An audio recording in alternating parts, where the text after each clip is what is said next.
Et on se retrouve comme tous les matins, du lundi jusqu'au vendredi, sur la matinale de Radio Corse International et de Télépaèse, avec l'ensemble de nos invités, nos rubriques, l'information.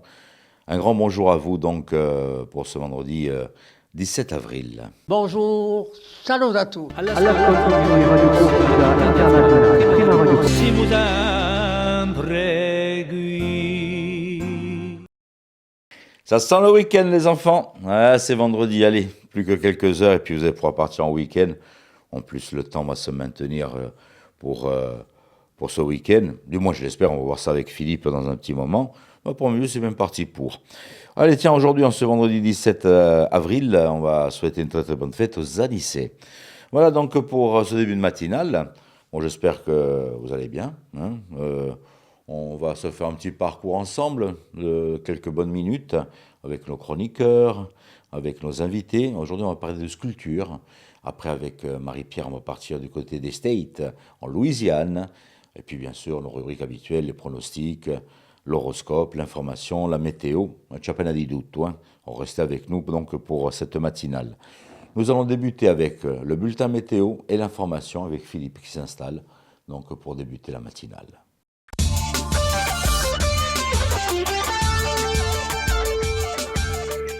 Bonjour Auguste, bonjour à toutes et bonjour à tous. Le temps sera bien ensoleillé aujourd'hui avec toutefois encore un petit bémol sur le relief dans l'après-midi, notamment dans les Deux-Sèvres ou encore l'Altaro, cas où des averses pourront se produire avec de la neige à partir de 2700 mètres. Le vent de nord-est sera parfois modéré sur le nord de l'île. Les températures maximales en dessus des normales de saison se situeront entre 22 et 25 degrés en bord de mer et de 15 à 21 degrés sur le relief. Un petit coup d'œil sur le week-end, Auguste, puisque je sais que vous avez un week-end très chargé. Peu de changements pour samedi et dimanche puisque le temps sera bien ensoleillé avec toujours un petit risque d'averse sur le relief. Le vent d'ouest sera modéré le long de la côte occidentale.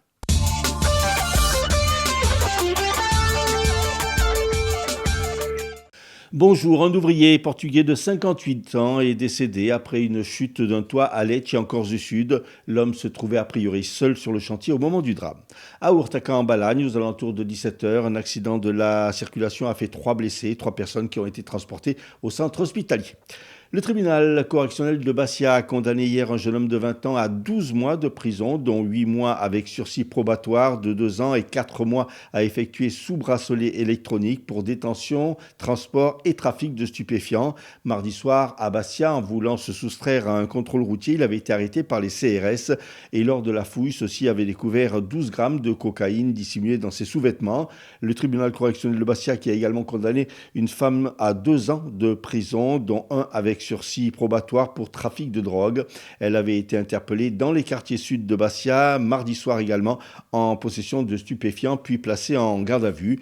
Une autre femme, présentée comme consommatrice, avait elle aussi été interpellée ce soir-là, libérée à l'issue de son audition. Elle sera convoquée prochainement devant la justice dans le cadre d'une comparution sur reconnaissance préalable de culpabilité. L'examen du projet de loi constitutionnelle sur l'autonomie de l'île débutera à l'Assemblée nationale fin mai pour une inscription à l'ordre du jour dans l'hémicycle tout début du mois de juin.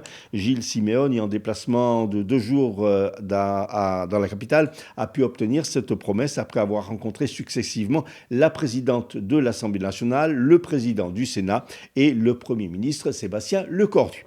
La direction de l'UDR, parti d'Éric Ciotti, a annoncé hier la suspension de l'adhésion d'Alexandre Guillaume Tolinki, élu à Ajaccio aux côtés de François Filoni, RN. Le maire de Nice a motivé sa décision par, je cite, des prises de position publiques contraires aux orientations, alliances et soutiens arrêtés par l'UDR. Selon une étude de l'INSEE en 2025 en Corse, l'indice de fécondité est de 1,12 enfants par femme, son plus bas niveau depuis 1975 et le plus faible de France. Cette chute entraîne bien sûr un recul marqué des naissances. En 2025, 2300 bébés sont nés en Corse, 1200 en Haute-Corse et 1100 en Corse du Sud. Il s'agit du nombre de naissances le plus bas enregistré depuis 1976, où notre île comptait alors un tiers d'habitants en moins qu'aujourd'hui. Dans le même temps, Cependant, la mortalité progresse sous l'effet du vieillissement de la population, creusant ainsi le déficit naturel, moins 1200 habitants. Malgré tout, la population continue d'augmenter en raison de nombreux arrivées et retours.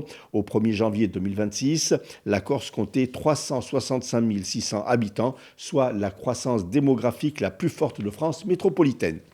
Par arrêté ministériel du 14 avril, les supporters de l'AS Saint-Étienne sont interdits de déplacement individuel ou collectif samedi 18 avril entre les communes du département de la Loire et celles de Bastia et de Foriagne. Ce samedi, dans le cadre de la 31e journée de Ligue 2, le Sporting Club de Bastia accueille en effet l'AS Saint-Étienne à 20h au stade Armand Cesari. Cette mesure a été prise face à un risque réel et sérieux de troubles à l'ordre public, soulignent les préfectures dans leur communiqué.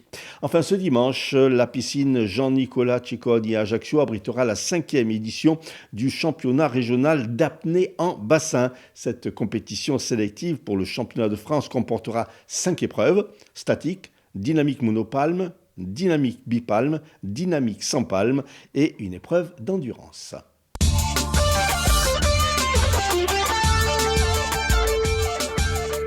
Merci Philippe. Allez, je vous retrouve dans un petit moment. On va faire de la sculpture avec notre sculpteur insulaire. Donc, ce sera notre invité aujourd'hui. Pour l'instant, un petit détour sur les hippodromes avec Rémi pour les pronostics du jour. On vous rappelle une fois de plus que les amateurs de course hippique sont attendus à Vignette. Donc, pour ce week-end, pour dimanche, à partir de 14h.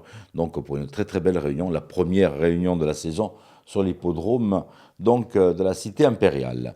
Mais pour l'instant, ci andiamo in continente, on va faire un peu nos pronostics de ce jour.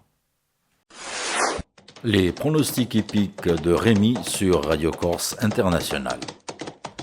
Bonjour à tous, ce vendredi dans les bons coups du jour, nous serons sur l'hippodrome de Vincennes. On va démarrer avec le quintet, je vais retenir le numéro 2 Cano qui ne devrait pas sortir des 3 premiers. Passons à la seconde course où le 9 Impala de Val devrait l'emporter, tout comme dans la 4e, le numéro 6 Carambar. Bon jeu à tous. Bien, allez, je vous attends sur Ajaccio ce dimanche. Si vous aimez les courses de chevaux, et puis vous allez voir, il y a plein d'animations. Vous pouvez venir en famille, vous pouvez vous restaurer sur place. C'est vraiment un moment très agréable.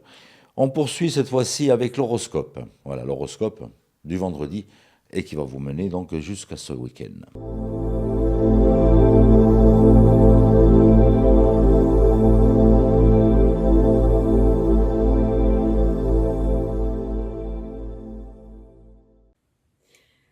Et bonjour à tous. On va voir pour ce vendredi ce que l'on a à vous annoncer. Les béliers, pour avoir des actions concrètes et pertinentes, écoutez vos ressentis et justement, écoutez aussi vos envies profondes.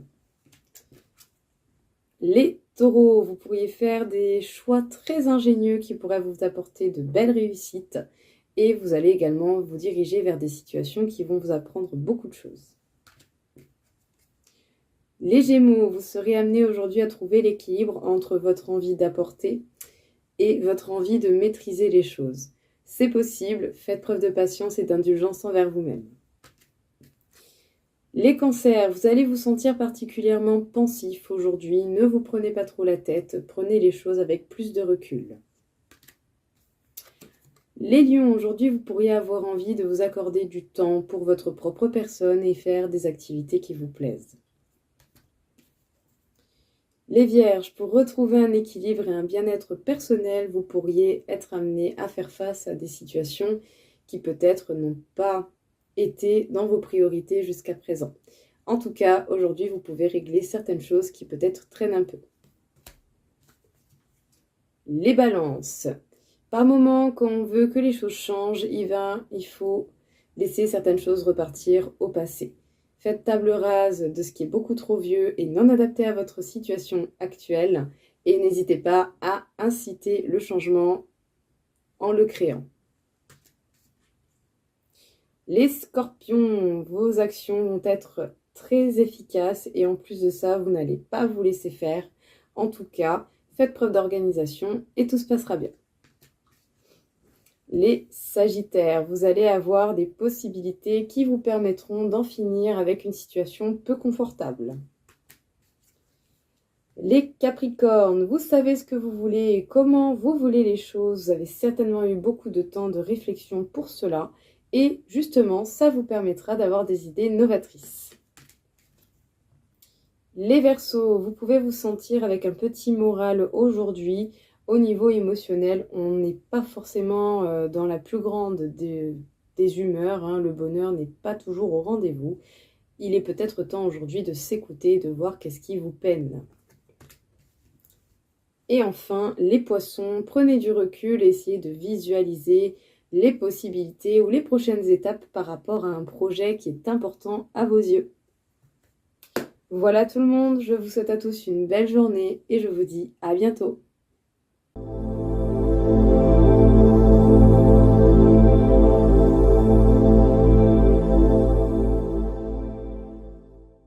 Merci Paxi, on vous retrouve lundi. Pour l'instant, notre sculpteur, voilà, il nous vient du côté de Vignales et une exposition qui va avoir lieu dans quelques jours, donc n'hésitez pas donc à y faire un petit détour et on le retrouve bien sûr sur le plateau de Radio Corse International. Notre invité aujourd'hui, l'artiste sculpteur Cyril Machon, il exposera à partir du 1er mai à Porticcio.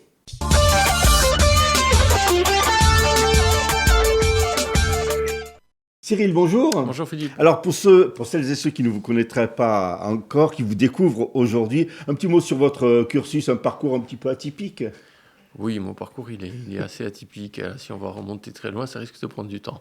On va y aller. Donc, on va partir de l'université. Allez. De l'université, alors ça on y va, on part de l'université. Bon, alors l'université, j'ai eu effectivement un parcours assez atypique puisque je suis arrivé pour y faire un DUG italien.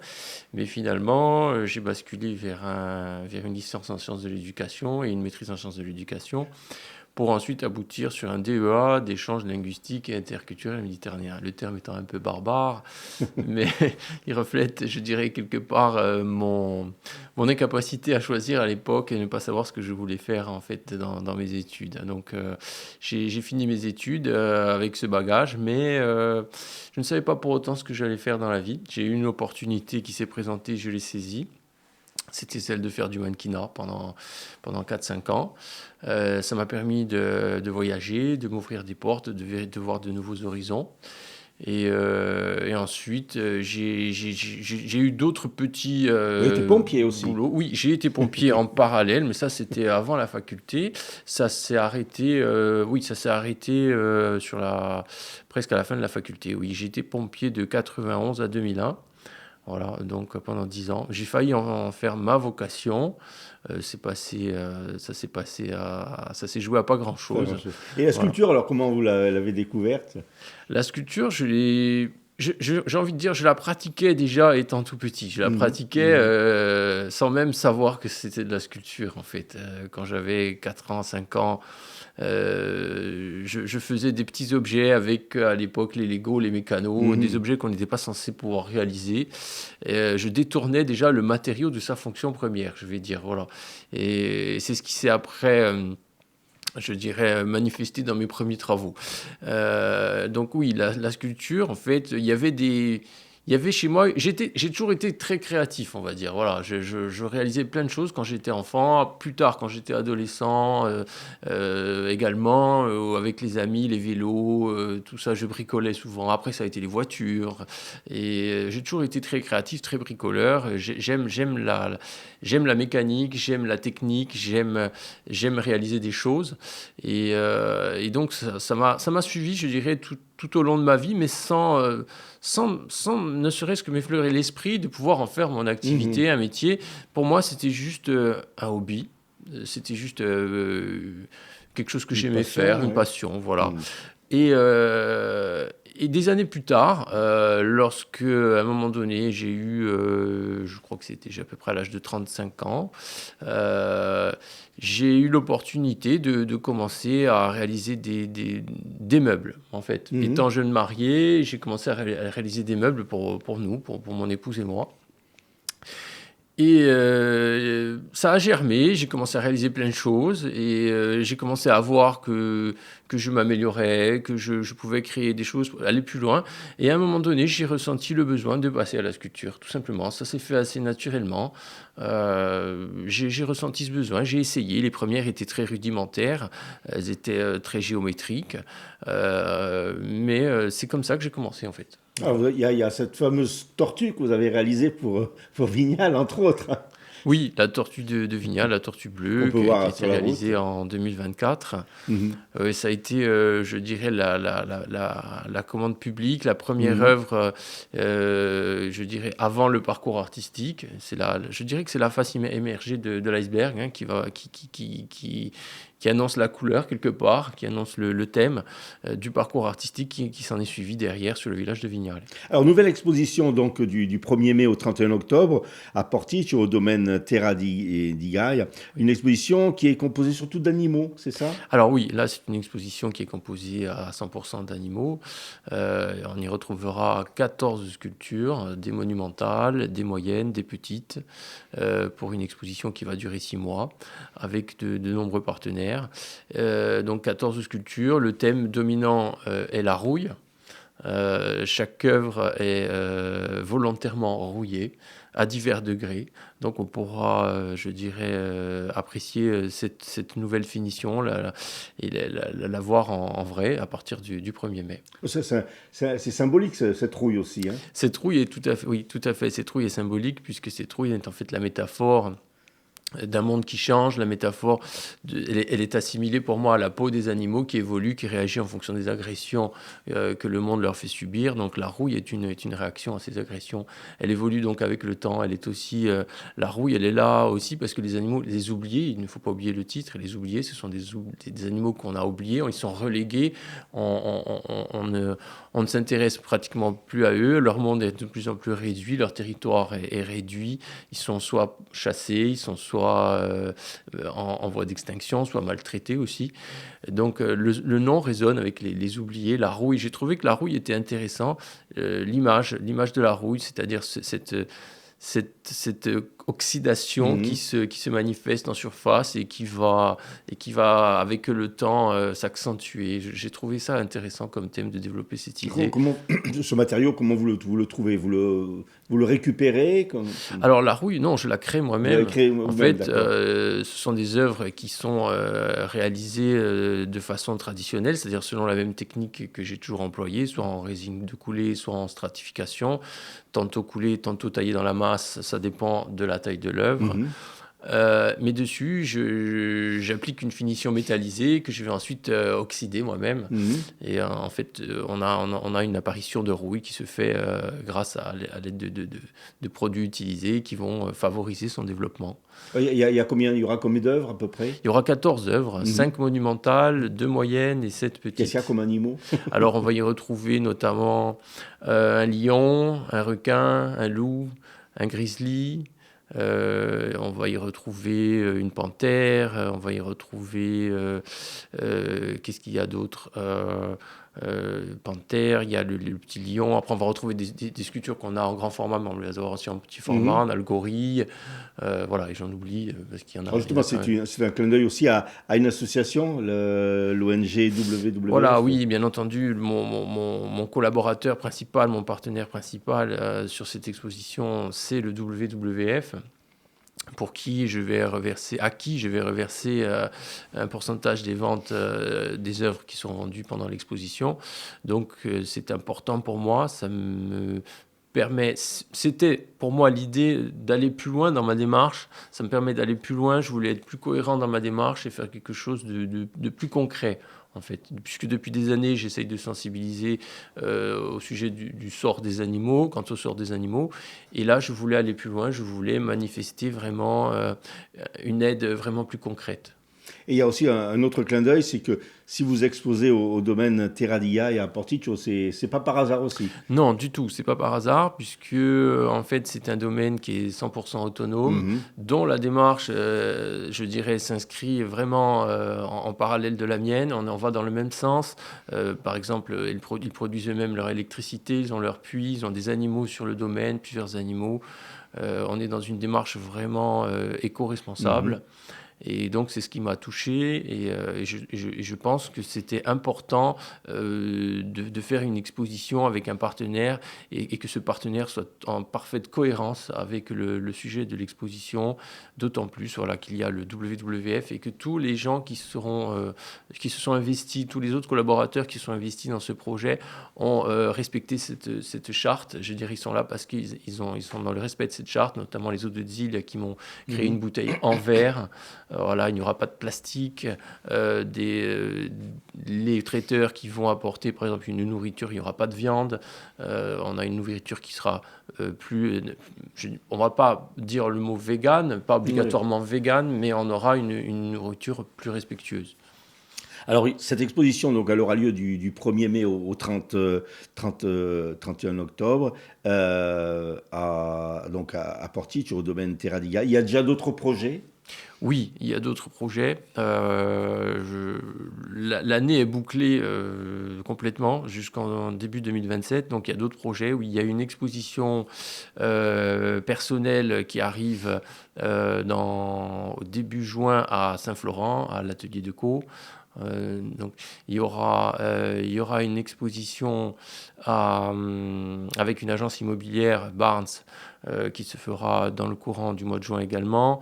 Il y a également en fin d'année une très grosse exposition pour moi à Monaco, avec une rétrospective sur ma période 2016-2026. Donc ce sera une très grosse exposition parce que j'aurai l'opportunité d'exposer dans une salle de 200 mètres carrés. Il y aura une 50aine d'œuvres. Ça va durer plus de 15 jours. Il n'y aura pas que des animaux. Cette fois-ci, il y aura de tout. Il y aura toutes les périodes que j'ai abordées dans mon travail durant ces 10 dernières années. On a choisi la période 2016-2026. On y retrouvera donc les premières sculptures, le noir, les couleurs, les craquelures, les transparentes et maintenant la rouille. Toutes ces périodes charnières. Et vous travaillez toujours du côté de Vignal, c'est ça ? Toujours, oui, dans mon atelier là-haut. Ça, c'est un lieu inspirant aussi ? Oui, bien sûr. Le lieu a son importance. La nature permet de garder le contact et d'être toujours dans le même état d'esprit. Cet esprit proche de l'environnement, soucieux de l'environnement. La petite anecdote, ces jours-ci, on est au printemps, donc je vois souvent passer des tortues juste à côté de l'atelier, plus ou moins grosses, des petites, des grosses, donc c'est toujours amusant. On a ce lien en permanence avec la nature, justement, qui me permet justement tout le temps de rester très centré sur cette démarche, qui me permet aussi, qui est très inspirant. Et voilà, donc c'est quelque chose que je vis au quotidien et que j'adore parce que voilà, c'est très motivant, c'est très inspirant. Cyril, merci beaucoup. On rappelle donc cette exposition du 1er mai au 31 octobre, donc au domaine Terra di Gaia à Portici. Merci Cyril, à bientôt. Merci à vous.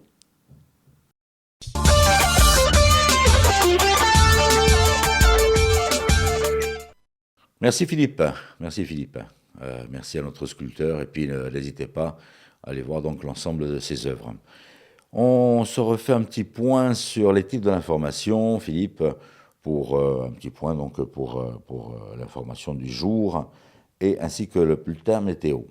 Un ouvrier portugais de 58 ans est décédé après une chute d'un toit à Lecce en Corse du Sud. Le tribunal correctionnel de Bastia a condamné un jeune homme de 20 ans à 12 mois de prison, dont 8 mois avec sursis probatoire de 2 ans et 4 mois à effectuer sous bracelet électronique pour détention, transport et trafic de stupéfiants.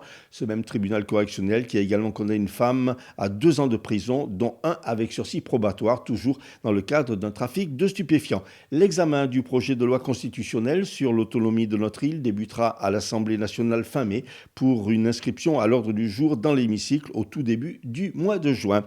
Selon une étude de l'INSEE, en 2025, en Corse, l'indice de fécondité est de 1,12 enfants par femme, son plus bas niveau depuis 1975. Météo, c'est du soleil en bord de mer qui va régner ce week-end. Quelques averses sont toutefois prévues en montagne. Merci et bon week-end Philippe. Voilà, donc on se retrouve cette fois-ci avec Marie-Pierre Samani qui nous emmène, notre hôtesse de l'air, en Louisiane. On ne va pas rencontrer Trump, ne vous inquiétez pas.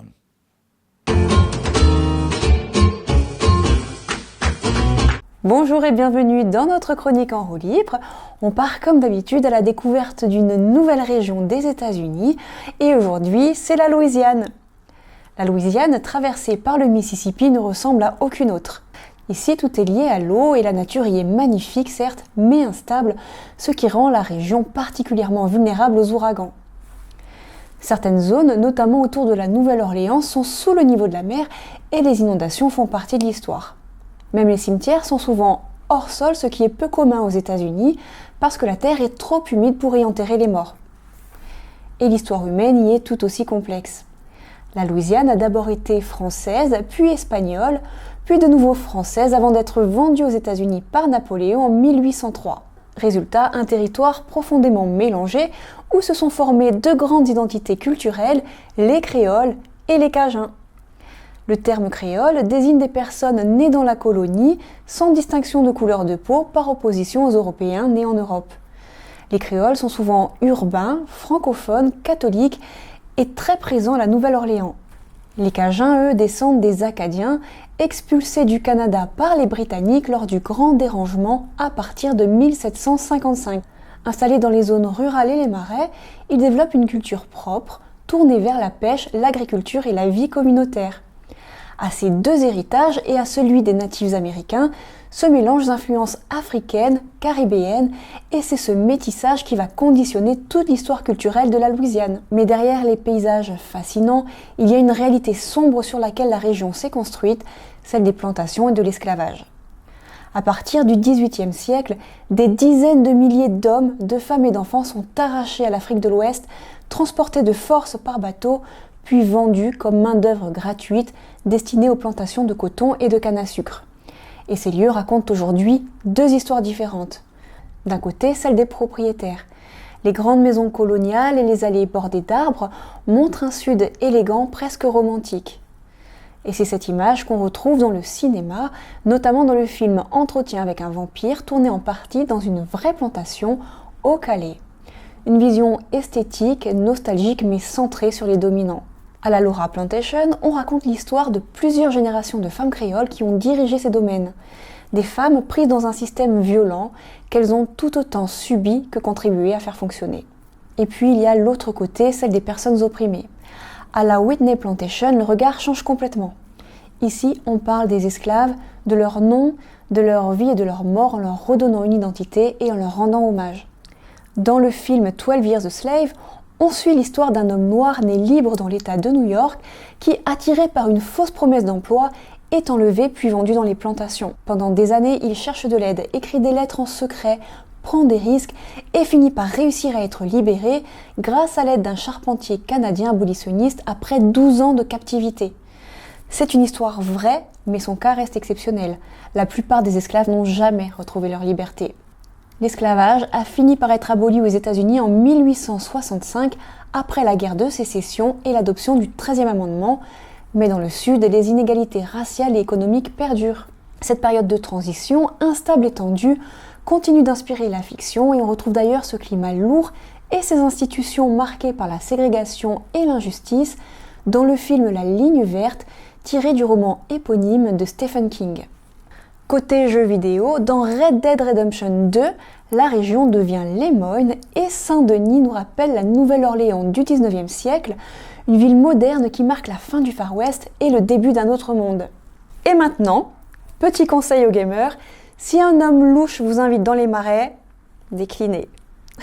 Blague à part, ce que montre le jeu, comme beaucoup de fiction, c'est aussi l'importance des marges. Des espaces loin des villes, loin du pouvoir, des lieux où l'histoire laisse place aux légendes, et en Louisiane, ces lieux ont un nom, les bayous.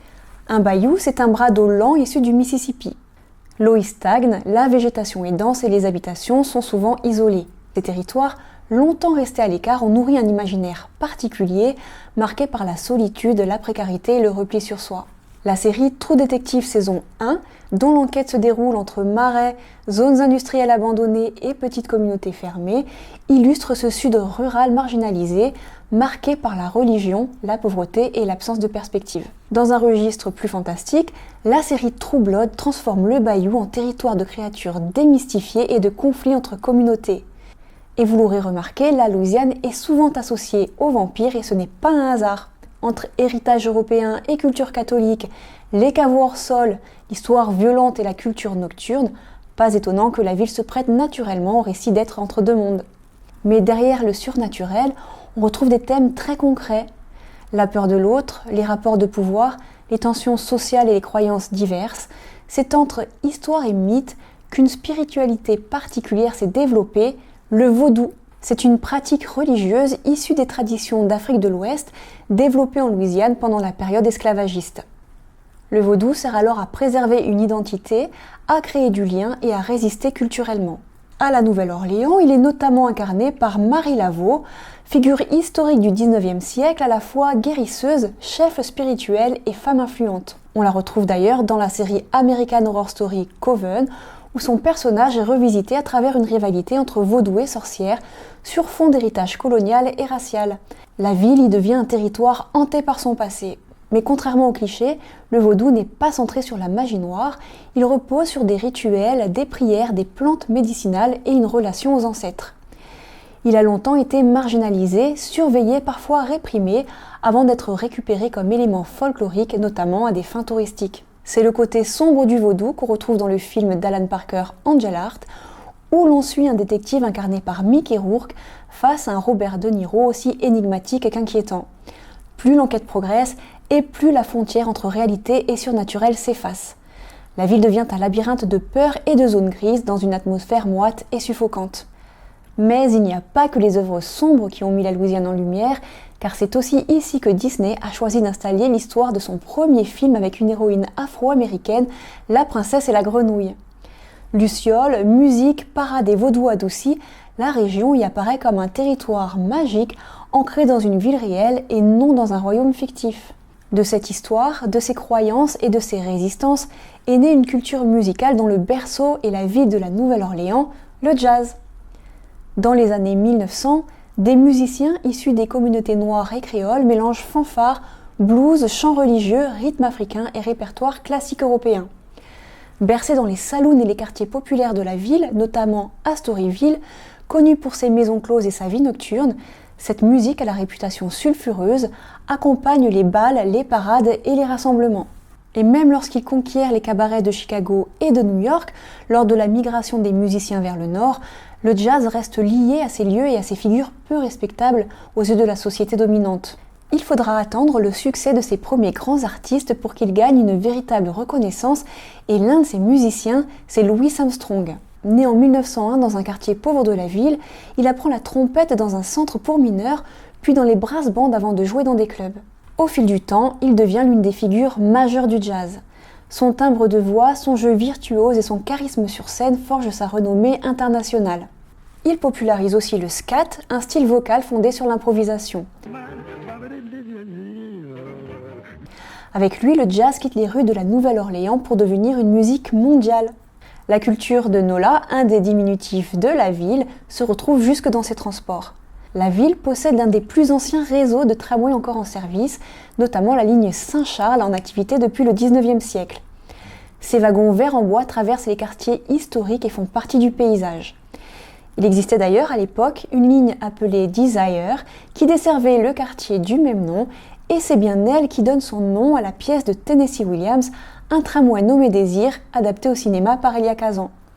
Le film, qui révéla un certain Marlon Brando, alors peu connu au moment de la pièce, introduit au cinéma une expression beaucoup plus directe du désir, des tensions intimes et des rapports de domination, jusque-là rarement montrés à l'écran, et popularise le jeu issu de l'acteur studio. Autre incontournable, le Mardi Gras. Hérité des fêtes européennes, puis transformé par les communautés locales, il repose sur des défilés organisés par des groupes appelés crews qui préparent leurs chars, leurs costumes et leurs parcours. Pendant les parades, on lance à la foule des colliers de perles devenus un symbole de la fête. Le quartier français et les grandes avenues deviennent alors le centre des célébrations, et ce n'est pas qu'un événement touristique, c'est un rituel collectif. Mais en 2005, cette ville si vivante est frappée par l'ouragan Katrina. Les digues fédérales cèdent, des quartiers entiers sont inondés et des milliers d'habitants sont déplacés. Beaucoup ne reviendront jamais. Cette période est racontée dans la série Trémé qui suit des musiciens, membres du même groupe, tentant de reconstruire leur vie après cette catastrophe. Elle montre une ville fragilisée, mais portée par sa culture. À la Nouvelle-Orléans, la musique, la fête et la mémoire deviennent des formes de résistance et en Louisiane, rien n'est décoratif. Tout vient d'une histoire difficile, transformée en identité, et c'est pour ça qu'elle ne ressemble à aucune autre. C'est terminé pour cette chronique, on se retrouve bientôt et comme on dit là-bas, laissez les bons temps rouler.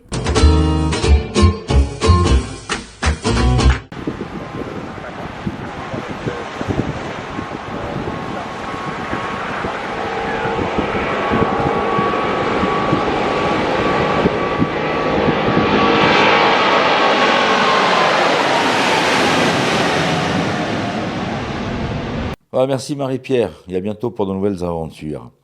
Un grand merci d'avoir passé ce petit moment en notre compagnie sur RCI et sur Télépaèse. Je vous rappelle que si vous voulez continuer à nous suivre, bien sûr, Télépaèse, vous l'avez sur la TNT, sur les box. Pour ce qui est de Radio Corse Internationale, vous pourrez le suivre puisqu'on est en web radio sur l'ensemble des plateformes, ainsi que la plateforme de Radio Corse Internationale. Si vous voulez vous connecter, c'est tout simple, rci.websiteradio.co. Là, vous avez la radio en direct, vous avez les podcasts et en plus, vous avez aussi les replays des matinales. Voilà. Et les replays que vous retrouvez aussi sur Télépaèse et sur Stampa Paèse. Voilà. Que dire de mieux? Voilà, donc passez un très bon week-end.